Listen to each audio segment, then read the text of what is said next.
Kızım orada neydi seni? Hara getdin, bura gel. Aa kızım. Gözəl kızım, qəşəng kızım. Aa Lina. Qara qız oynayırdı, ata çəkmək istəyirdi, qaçdı getdi. Quyruğu niyə isə mən eşidirsən? Hə? Atan eşidirsən kızım. Gözəl kızım. Ağırlı kızım, ata nə istəyirsən? Hə? Müştanım. Optim. O da canım. Ha qəşəngim. O Lino. O ay.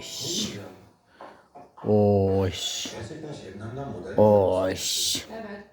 Ya O hayatım. Aa döcelim. O qəşəngim. Ne dedi peki? Otanın mələklərdir bunlardır. Oş. Aç oyunu. Aç. Aç oyunu. Oynayışa. Atan oyna. Ata. Ata. Ata. Atan oyna. Atan oyna. Pati pati vur. Pati vur. Pati vur at ya. Pati vur.